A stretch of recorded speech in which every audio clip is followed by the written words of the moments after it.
ជីវិតរងទុក្ខរបស់ប្អូនញីបច្ចុប្បន្ននេះប្អូនមានជំងឺយ៉ាងតម្ងន់ប្រចាំកាយដូច្នោះហើយ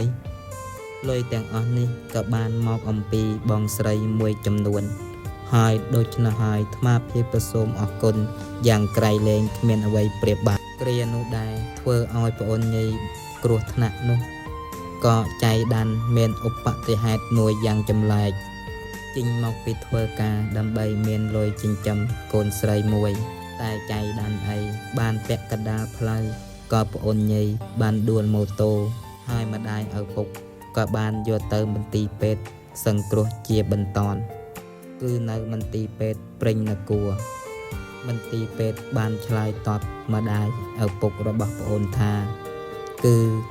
ឆ្អឹងឆ្អាងសរសៃអ្វីនៅទាំងអស់ប៉ុន្តែប្អូនក៏ពិការពាក់កណ្ដាលខ្លួនមិនអាចដើរបានឡើយទោះបីមានលុយទៅព្យាបាលច្រើនយ៉ាងណាក៏មិនអាចកាយសម្បទាមាំមួនដោយកាលពីមុនឡើយហេតុនេះម្ដាយឪពុកក៏បានលក់ដីស្រែចម្ការមួយចំនួនព្រមទាំងអស់លុយជាច្រើនផងដែរប្អូនញីក៏មានកូនស្រីម្នាក់ហើយក៏មានប្រពន្ធផងដែរបច្ចុប្បន្ននេះប្រពន្ធរបស់ប្អូនញីក៏បានរត់ចោលមិនបានមើលថែឡើយគឺលែងគ្នាតាមផ្លូវច្បាប់ដោយសារមានរឿងនៅក្នុងក្រុមគ្រួសារធ្វើឲ្យប្អូនញីបាក់ទឹកចិត្តក៏បានទៅរស់ស៊ីជូនដូរនៅព្រេងនគរហើយក៏មានគ្រោះថ្នាក់ចរាចរណ៍នេះកើតឡើងឥឡូវនេះរងទុក្ខតែម្ដាយខំថែរក្សាកូនទោះបីកូនមានអាការៈយ៉ាងណាក៏ដោយក៏ទឹកចិត្តលោកម្ដាយស្រឡាញ់ស្មើនឹងកែវភ្នែករបស់គាត់ប្អូនញីក៏បានចាររៀបរាប់នៅជីវិតពិតរបស់ប្អូនញីបច្ចុប្បន្ននេះហើយក៏បានប្រាប់ថាខ្ញុំនឹកកូនរបស់ខ្ញុំណាស់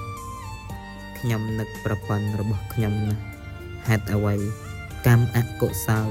ឲ្យរូបខ្ញុំបែកបាក់ក្រំគ្រារងទុក្ខវេទនាយ៉ាងនេះហើយមានតែបងប្អូនជួយនឹងទីពឹងខ្លះប្រសិនថាញាតិញោមណាចង់ជួយបន្ថែមផ្ញើថវិកាដល់អាត្មាភាពនិងជូនទៅដល់ប្អូនហើយក៏សូមអរគុណដែរដែលបានតាមដាននៅសាច់រឿងយ៉ាងកំសត់មួយនេះហើយប្រសិនថាខុសឆ្គងកន្លែងណាសូមញាតិញោមខន្តីអភ័យទោសផងហើយសូមចែករំលែក